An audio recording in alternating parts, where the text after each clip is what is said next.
कृष्ण। ओम आदित्याय नमः। आप सभी श्रद्धालु श्रोताओं को मेरा हार्दिक वंदन। ज्येष्ठ मास की ये तपोमय यात्रा अब अपने अंतिम पड़ाव पर पहुंच रही है, जहां शोर नहीं, शब्द नहीं, केवल मौन की भाषा बोलती है आत्मा। संसार को देखना सरल है, किंतु स्वयं को देखना वही तो सच्चा साधक बनता है। आज का दिन आत्मचिंतन का है, जहां बाहरी संसार फीका लगने लगता है और भीतर का दीपक स्वयं जल उठता है। ऐसे पावन क्षण में हम नमन करते हैं, हे माधव, हे प्रभाकर, हमें अंतर्मुखी बनने का वर दो, जहां हम अपनी कमियों को स्वीकारें, अपने भीतर की रोशनी को पहचानें और आपके मार्ग पर निःशब्द चलते जाएं। अब आइए कथा के उस चरण की ओर बढ़ते हैं, जो न केवल बाहर सुनने की है, बल्कि भीतर से अनुभव करने की भी है। और आज के अध्याय से पहले हम सभी विघ्नहर्ता भगवान श्री गणेश जी का ध्यान करें और श्रवण करें श्री गणपति अथर्वशीर्ष का पाठ। गणेश भगवान को प्रथम पूज्य भगवान कहा जाता है। कोई भी शुभ काम हो, कोई भी पूजा हो, तो सबसे पहले गणेश जी की ही पूजा की जाती है। गणेश भगवान अपने भक्तों के समस्त विघ्न बाधाओं का नाश करने वाले देवता हैं। गणेश जी की पूजा हर दिन की जाती है, लेकिन बुधवार का दिन भगवान गणेश को समर्पित माना जाता है। ऐसी मान्यता है कि बुधवार के दिन गणपति का पूजन, स्तोत्र पाठ और मंत्रोच्चारण से भक्तों का कल्याण अवश्य होता है। विघ्नहर्ता को समर्पित एक वैदिक प्रार्थना है गणपति अथर्वशीर्ष। ऐसा कहा जाता है कि प्रतिदिन श्री गणेश जी का अथर्वशीर्ष पाठ करने से घर और जीवन के सभी अमंगल, सभी कष्ट दूर हो जाते हैं। जिस जातक की कुंडली में राहु, केतु और शनि का अशुभ प्रभाव पड़ रहा हो, उनके लिए गणेश अथर्वशीर्ष का पाठ करना बहुत लाभदायक होता है। ऐसे व्यक्ति को प्रतिदिन ही गणपति अथर्वशीर्ष का पाठ करना चाहिए। इससे व्यक्ति के सभी दुखों का अंत हो जाता है। गणेश अथर्वशीर्ष का पाठ करने से पढ़ाई में छात्र छात्राओं का मन लगता है। प्रतियोगी परीक्षाओं की तैयारी कर रहे युवाओं को सफलता मिलती है। घर में यदि नकारात्मक ऊर्जा हो तो वो दूर हो जाती है। गणेश भगवान की कृपा से घर में सुख समृद्धि आती है। और यदि कोई काम बनते बनते बिगड़ जाता हो, बार बार आपके कामों में बाधा आती हो, तो वो काम भी बिना बाधा के पूर्ण हो जाता है। संस्कृत में श्री गणेश अथर्वशीर्ष का पाठ कर पाना थोड़ा मुश्किल होता है। ऐसे में आज आपकी सुविधा के लिए मैं आपको सुना रही हूँ श्री गणेश अथर्वशीर्ष पाठ का हिंदी अनुवाद। आप सभी इस स्तोत्र को, इस पाठ को बहुत ही ध्यानपूर्वक और श्रद्धा के साथ सुनिएगा। गणेश भगवान आपकी भी कामना पूर्ण करेंगे। ओंकारापति भगवान गणपति को नमस्कार है। हे गणेश, आप ही प्रत्यक्ष तत्व हो, आप ही केवल करता हो, आप ही केवल धरता हो, आप ही केवल हरता हो। निश्चय पूर्वक आप ही इन सब रूपों में विराजमान ब्रह्म हो। आप साक्षात नित्य आत्म स्वरूप हो। हे पार्वती नंदन, आप मेरी अर्थात मुझ शिष्य की रक्षा करो। वक्ता की रक्षा करो, श्रोता की रक्षा करो, दाता की रक्षा करो, धाता की रक्षा करो, व्याख्यान करने वाले आचार्य की रक्षा करो, शिष्य की रक्षा करो, पश्चिम से रक्षा करो, पूर्व से रक्षा करो, उत्तर से रक्षा करो, दक्षिण से रक्षा करो, ऊपर से रक्षा करो, नीचे से रक्षा करो, सब ओर से मेरी रक्षा करो, चारों दिशाओं से मेरी रक्षा करो। आप वांगमय हो, चिन्मय हो, आप आनंदमय हो, आप ब्रह्ममय हो, आप सच्चिदानंद अद्वितीय हो, आप प्रत्यक्ष ब्रह्म हो, आप दानमय विज्ञानमय हो। ये जगत आपसे उत्पन्न होता है। ये सारा जगत आप में लय को प्राप्त होगा। इस सारे जगत की आप में प्रतीति हो रही है। आप भूमि, जल, अग्नि, वायु और आकाश हो। परा, पश्चंती, बैखरी और मध्यमा वाणी के ये विभाग आप ही हो। आप सत्व, रज और तम तीनों गुणों से परे हो। आप जागृत, स्वप्न और सुषुप्ति इन तीनों अवस्थाओं से परे हो। आप स्थूल, सूक्ष्म और वर्तमान तीनों देहों से परे हो। आप भूत, भविष्य और वर्तमान तीनों कालों से परे हो। आप मूलाधार चक्र में नित्य स्थित रहते हो। इच्छा, क्रिया और ज्ञान तीन प्रकार की शक्तियाँ आप ही हो। आपका योगीजन नित्य ध्यान करते हैं। आप ब्रह्मा हो। आप विष्णु हो, आप रुद्र हो, आप इंद्र हो, आप अग्नि हो, आप वायु हो, आप सूर्य हो, आप चंद्रमा हो, आप ब्रह्म हो, भूः भुर्वः स्वः, ये तीनों लोक तथा ओंकार वाच्य पर ब्रह्म भी आप ही हो। गण के आदि अर्थात ग कर पहले उच्चारण करें, उसके बाद वर्णों के आदि अर्थात अ उच्चारण करें, उसके बाद अनुस्वार उच्चारित होता है। इस प्रकार अर्धचंद्र से सुशोभित गंग ओंकार से आवृत होने पर आपके बीज मंत्र का स्वरूप ओम गंग है। गकार इसका पूर्व रूप है, बिंदु उत्तर रूप है, नाद संधान है, संहिता संविद है। ये ऐसी गणेश विद्या है। इस महामंत्र के गणक ऋषि हैं, नीच रंगदाय छंद है, श्री मद्महा गणपति देवता हैं। वह महामंत्र है ओम गंग गणपते नमः। एक दंत को हम जानते हैं, वक्रतुंड का हम ध्यान करते हैं। वह दंती अर्थात गजानन हमें प्रेरणा प्रदान करे, यह गणेश गायत्री है।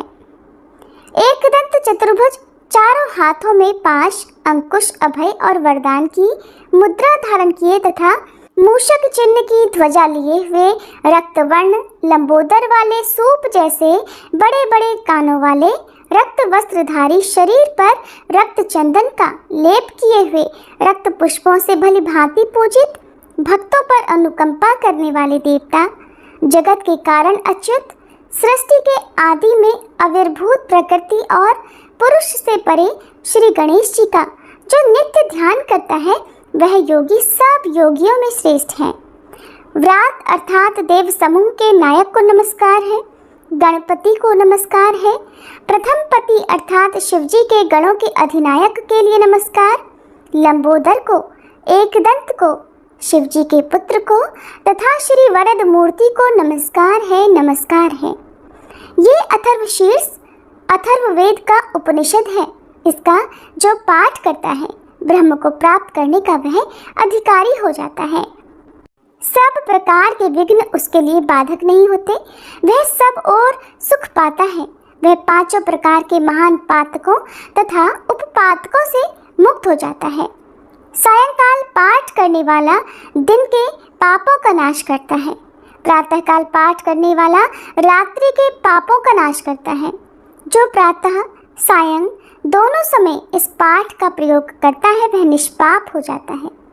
वह सर्वत्र विघ्नों का नाश करता है, धर्म, अर्थ, काम और मोक्ष को प्राप्त करता है।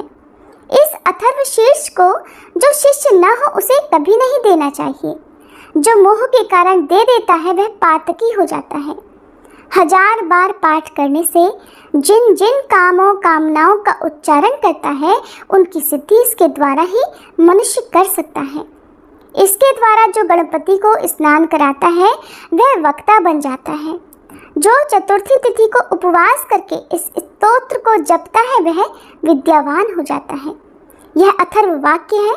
जो इस मंत्र के द्वारा तपश्चरण करना जानता है वह कदापि भय को प्राप्त नहीं होता। जो दूर्वांकुर के द्वारा भगवान गणपति का यजन करता है वह कुबेर के समान हो जाता है। जो धानी लाई के द्वारा यजन करता है वह यशस्वी और मेधावी होता है। जो सहस्त्र लड्डुओं और मोदकों द्वारा यजन करता है वह वांछित फल को प्राप्त करता है। जो घी के सहित समिधा से यजन करता है वह सब कुछ प्राप्त कर लेता है। 8 ब्राह्मणों को सम्यक रीति से ग्राहक कराने पर सूर्य के समान तेजस्वी होता है। सूर्य ग्रहण में, महानदी में या प्रतिमा के समीप जपने से मंत्र सिद्धि होती है, वह महाविघ्न से मुक्त हो जाता है। जो इस प्रकार जानता है वह सर्वज्ञ हो जाता है, वह सर्वज्ञ हो जाता है। श्री गणपति अथर्वशीर्ष पाठ समाप्त हुआ। सभी मिलकर प्रेम से बोलिए विघ्नहर्ता भगवान गणेश की जय। अब सुनिए ज्येष्ठ मास महात्म्य में आज की कथा। इससे पहले के अध्याय में आपने राजा राज्यवर्धन की कथा सुनी थी कि किस प्रकार एक दिन उनके सिर में तेल लगाते समय उनकी पत्नी ने उनके सिर में एक पका हुआ बाल देख लिया और इसके बाद राजा वनवास लेने की बात करने लगे, अर्थात तपस्या करने के लिए वन में जाने की बात करने लगे, जिसे सुनकर उनकी पत्नी और उनकी प्रजा बहुत परेशान हो गई। क्योंकि राजा ने पूरे 7,000 वर्ष तक अपनी प्रजा का बहुत अच्छे से पालन पोषण किया था। उनके वन में जाने की बात सुनकर प्रजाजन कहने लगी कि अब हमारा पालन कौन करेगा, इसलिए आप हे राजन वन में मत जाइए और कोई ऐसा प्रयास कीजिए जिससे इस जगत को कोई कष्ट ना हो। इसके बाद मंत्रियों, सेवकों, वृद्धों, नागरिकों और ब्राह्मणों ने मिलकर एक सलाह की कि अब यहाँ क्या करना चाहिए। राजा राज्यवर्धन बहुत ही धार्मिक थे। उनके प्रति सभी लोगों का अनुराग था, प्रेम था। इसलिए सलाह करने वाले लोगों ने ये निश्चय किया कि हम सब लोग एकाग्रचित्त और भली भांति ध्यान परायण होकर तपस्या द्वारा भगवान सूर्य की आराधना करके इन महाराज के लिए आयु की प्रार्थना करें। इस प्रकार निश्चय करके कुछ लोग अपने घरों पर विधि पूर्वक अर्घ्य, उपचार आदि उपहारों से भगवान भास्कर की पूजा करने लगे। दूसरे कुछ लोग मौन रहकर ऋग्वेद, यजुर्वेद और सामवेद के जप से सूर्य देव को संतुष्ट करने लगे। अन्य लोग निराहार रहकर नदी के तट पर निवास करते हुए तपस्या के द्वारा भगवान सूर्य की आराधना में लग गए। कुछ लोग अग्निहोत्र करते, कुछ दिन रात सूर्य सूक्त का पाठ करते और कुछ लोग सूर्य देव की ओर दृष्टि लगाकर खड़े रहते थे। सूर्य देव की आराधना के लिए इस प्रकार प्रयास करने वाले उन लोगों के समीप आकर सुदामा नामक गंधर्व ने कहा, हे ब्राह्मणों, अगर आप लोगों को सूर्य देव की आराधना अभीष्ट है तो ऐसा कीजिए जिससे भगवान भास्कर प्रसन्न हो सके। आप लोग यहाँ से शीघ्र ही कामरूप पर्वत पर जाइए। वहाँ गुरु विशाल नामक वन है जिसमें सिद्ध पुरुष निवास किया करते हैं। वहीं पर एकाग्रचित्त होकर आप सभी सूर्य देव की आराधना करें। वह परम हितकारी सिद्ध क्षेत्र है। वहाँ आप लोगों की सभी कामनाएं पूर्ण होंगी। सुदामा की ये बात सुनकर वे सभी ब्राह्मण फिर गुरु विशाल वन में चले गए। वहाँ उन्होंने सूर्य देव का पवित्र और सुंदर मंदिर देखा। उस स्थान पर ब्राह्मण आदि तीनों वर्णों के लोग मिताहारी और एकाग्रचित्त होकर पुष्प, चंदन, धूप, गंध, जप, होम, अन्न और दीप आदि के द्वारा भगवान सूर्य की पूजा और स्तुति करने लगे। ब्राह्मण बोले, देवता, दानव, यक्ष, ग्रह और नक्षत्रों में जो भी सबसे अधिक तेजस्वी हैं, उन भगवान सूर्य की हम शरण लेते हैं। जो देवेश्वर भगवान सूर्य आकाश में स्थित होकर चारों ओर प्रकाश फैलाते तथा अपनी किरणों से पृथ्वी और आकाश को व्याप्त किए रहते हैं, उनकी हम शरण लेते हैं। आदित्य, भास्कर, भानु, सविता, दिवाकर, पूषा, अर्यमा, स्वर भानु तथा दीप्त दिधिति, ये जिनके नाम हैं, जो चारों युगों का अंत करने वाले कालाग्नि हैं, जिनकी ओर देखना भी कठिन है, जिनकी प्रलय के अंत में भी गति है, जो योगीश्वर, अनंत, रक्त, पीत, सिद्ध और असिद्ध हैं, ऋषियों के अग्निहोत्रों तथा यज्ञ के देवताओं में जिनकी स्थिति है, जो अक्षर, परम गुह्य तथा मोक्ष के उत्तम द्वार हैं, जिनके उदयास्तमन रूप रथ में छंदोमय अश्व जुटे हुए हैं और जो उस रथ पर बैठकर मेरुगिरी की परिक्रमा करते हुए आकाश में विचरा करते हैं। अनृत और ऋत दोनों ही जिनके स्वरूप हैं, जो भिन्न भिन्न पुण्य तीर्थों के रूप में विराजमान हैं, एकमात्र जिन पर इस विश्व की रक्षा निर्भर है, जो कभी चिंतन में नहीं आ सकते, उन भगवान भास्कर की हम शरण लेते हैं। जो ब्रह्मा, महादेव, विष्णु, प्रजापति, वायु, आकाश, जल, पृथ्वी, पर्वत, समुद्र, ग्रह, नक्षत्र और चंद्रमा आदि हैं। वनस्पति, वृक्ष और औषधियां जिनके स्वरूप हैं, जो व्यक्त और अव्यक्त प्राणियों में स्थित हैं, उन भगवान सूर्य की हम शरण लेते हैं। ब्रह्मा, शिव तथा विष्णु के जो रूप हैं, वे सब के सब आपके ही हैं। जिनके 3 स्वरूप हैं, वे भगवान भास्कर हम पर प्रसन्न हो। जिन अजन्मा जगदीश्वर के अंग में ये संपूर्ण जगत स्थित है तथा जो जगत के जीवन है, वे भगवान सूर्य हम पर प्रसन्न हो। जिनका एक परम प्रकाशमान रूप ऐसा है जिसकी ओर प्रभा पुंज की अधिकता के कारण देखना कठिन हो जाता है, तथा जिनका दूसरा रूप चंद्रमा है जो अत्यंत सौम्य है, वे भगवान भास्कर हम पर प्रसन्न हो।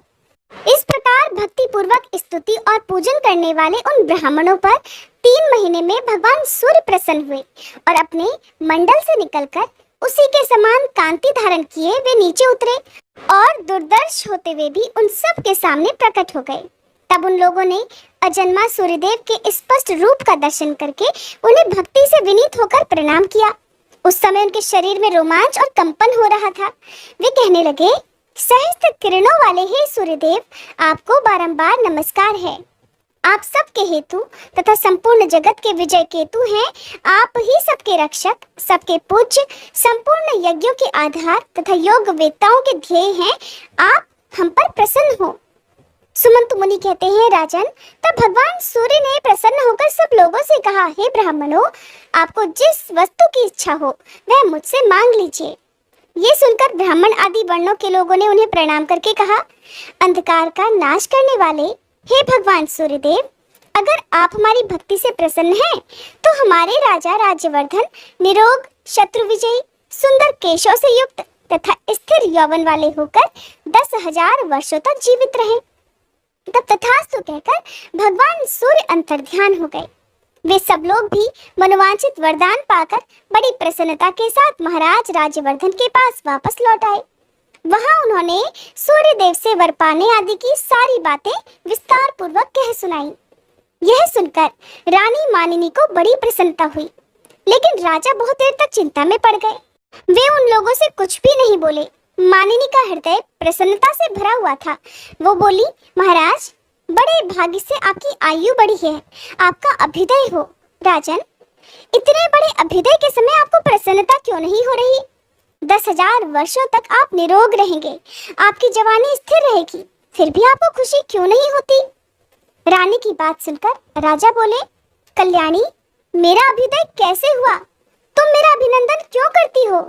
जब हजार हजार दुख प्राप्त हो रहे हैं, उस समय किसी को बधाई देना क्या उचित माना जाता है? मैं अकेला ही तो 10,000 वर्षों तक जीवित रहूंगा। मेरे साथ तुम तो नहीं रहोगी? क्या तुम्हारे मरने पर मुझे बिल्कुल दुख नहीं होगा? पुत्र, पौत्र, प्रपौत्र, इष्ट, बंधु बांधव, भक्त, सेवक तथा मित्र वर्ग, ये सब मेरी आंखों के सामने मरेंगे। उस समय मुझे महान दुख का सामना करना पड़ेगा। जिन लोगों ने अत्यंत दुर्बल होकर शरीर की नाड़ियां सुखा सुखाकर मेरे लिए इतनी कठिन तपस्या की, वे सबके सब तो मर जाएंगे और मैं भोग भोगते हुए जीवित रहूंगा। ऐसी दशा में क्या मैं धिक्कार के लायक नहीं हूँ? सुंदरी, इस प्रकार मुझ पर यह आपत्ति आ गई। मेरा अभ्युदय नहीं हुआ है। क्या तुम इस बात को नहीं समझती? फिर भला तुम क्यों मेरा अभिनंदन कर रही हो? राजा की बात सुनकर मानिनी बोली, महाराज, आप जो कहते हैं वो सब ठीक है। मैंने तथा पूर्ववासियों ने आपके प्रेमवश इस दोष की ओर तो देखा नहीं। नरनाथ, ऐसी अवस्था में क्या करना चाहिए ये आप ही सोचें, क्योंकि भगवान सूर्य ने प्रसन्न होकर जो कुछ कहा है वह झूठ तो नहीं हो सकता। तब राजा ने कहा, देवी, पूर्ववासियों और सेवकों ने प्रेमवश मेरे साथ जो उपकार किया है उसका बदला चुकाए बिना मैं किस प्रकार भोग भोगूंगा? अगर भगवान सूर्य की ऐसी कृपा हो कि सभी प्रजा, भृत्यवर्ग, तुम, अपने पुत्र, पौत्र, प्रपौत्र और मित्र भी मेरे साथ ही इतने लंबे समय तक जीवित रह सके, तो मैं राज सिंहासन पर बैठकर प्रसन्नता पूर्वक सभी भोगों का उपभोग कर सकूंगा। अगर वे ऐसी कृपा नहीं करेंगे तो मैं उसी कामरूप पर्वत पर निराहार रहकर तब तक तपस्या करूंगा जब तक कि इस जीवन का अंत न हो जाए। राजा के इस प्रकार कहने पर रानी मानिनी ने कहा, महाराज, ऐसा ही हो। फिर वह भी महाराज के साथ कामरूप पर्वत पर चली गई। वहां पहुंचकर राजा ने अपनी पत्नी के साथ सूर्य मंदिर में जाकर सेवा परायण होकर भगवान भास्कर की आराधना आरंभ कर दी।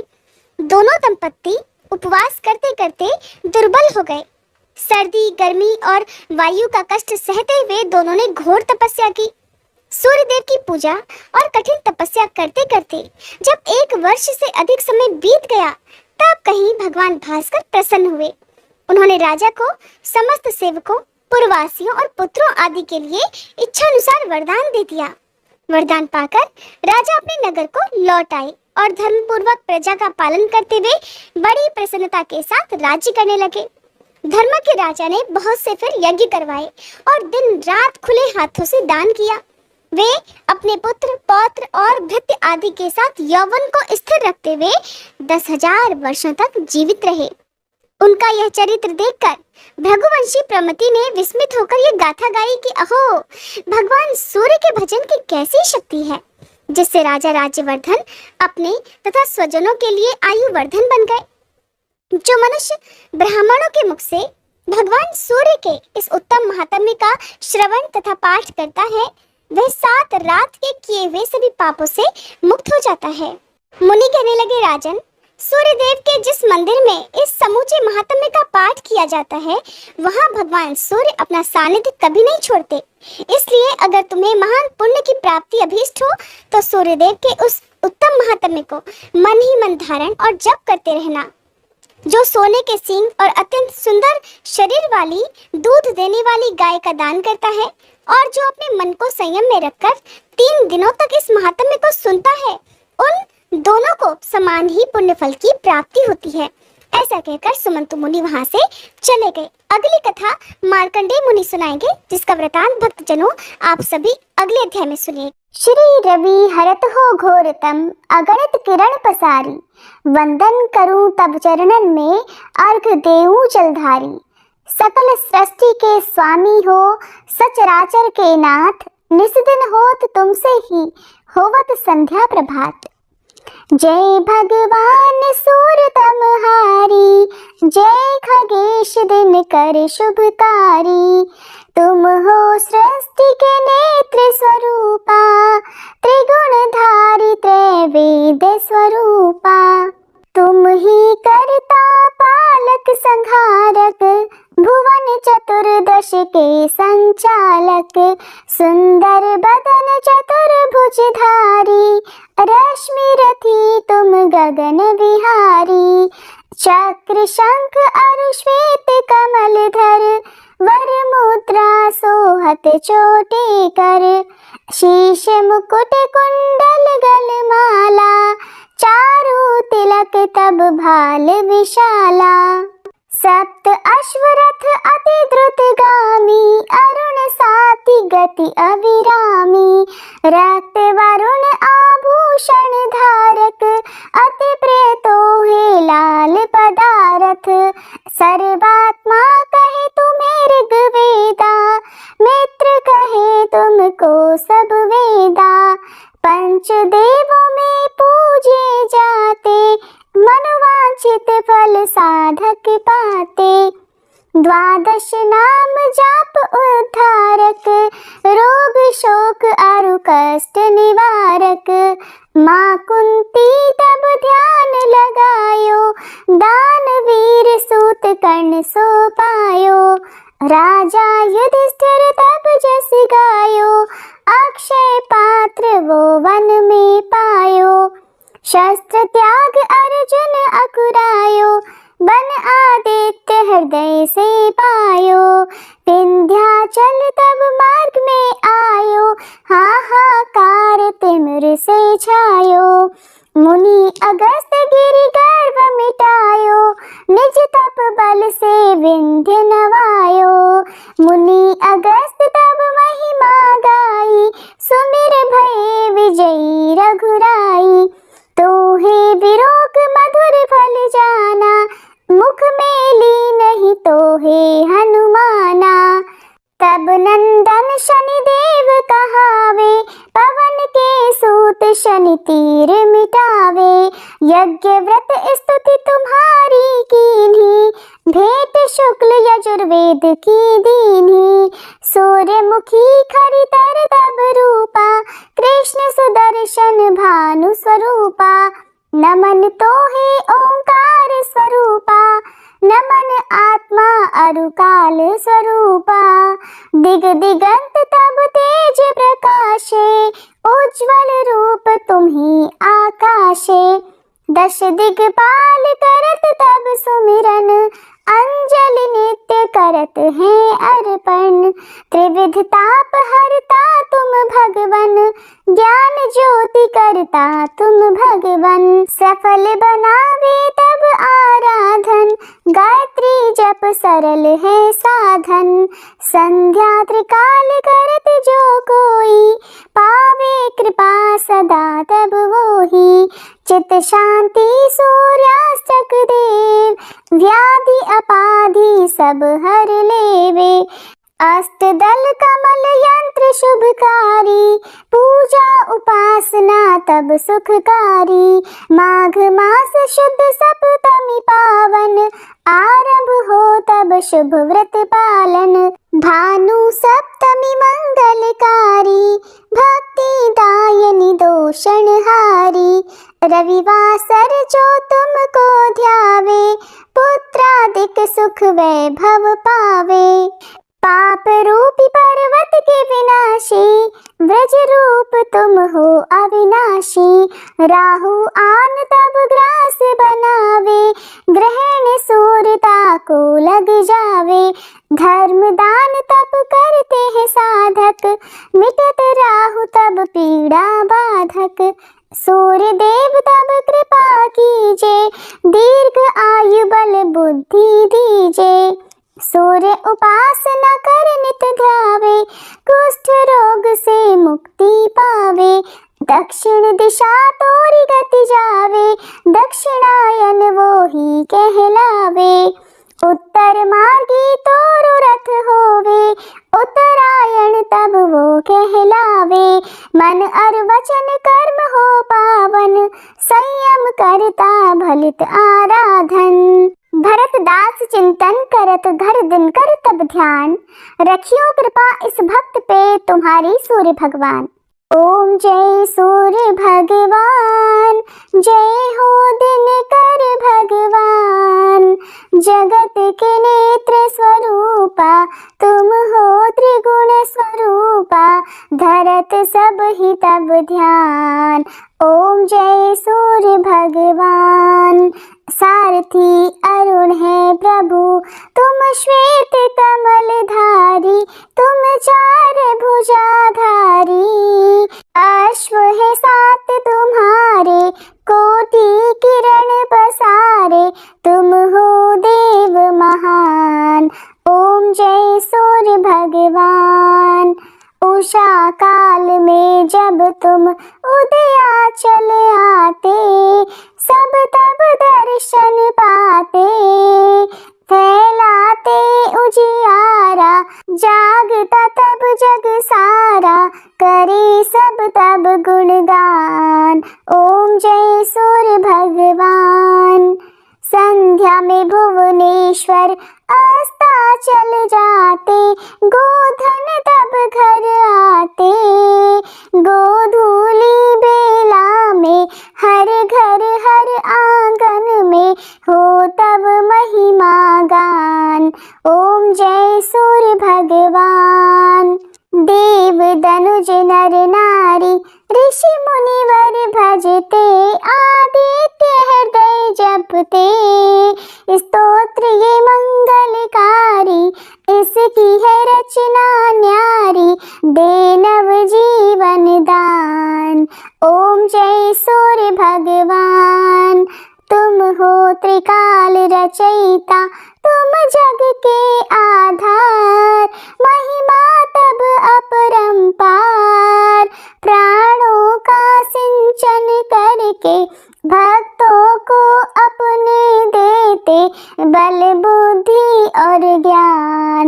ओम जय सूर्य भगवान। भूचर जलचर खेचर, सबके हो प्राण तुम्ही। सब जीवों के प्राण तुम्ही। वेद पुराण बखाने, धर्म सभी तुम्हें माने। तुम ही सर्वशक्तिमान, ओम जय सूर्य भगवान। पूजन करती दिशाएं, पूजे दश दिक्पाल। तुम भुवनों के प्रतिपाल, ऋतुएं तुम्हारी दासी। तुम शाश्वत अविनाशी, शुभकारी अंशुमान। ओम जय सूर्य भगवान, ओम जय सूर्य भगवान। जय हो दिनकर भगवान। जगत के नेत्र स्वरूपा, तुम हो त्रिगुण स्वरूपा। धरत सब ही तब ध्यान, ओम जय सूर्य भगवान। ओम जय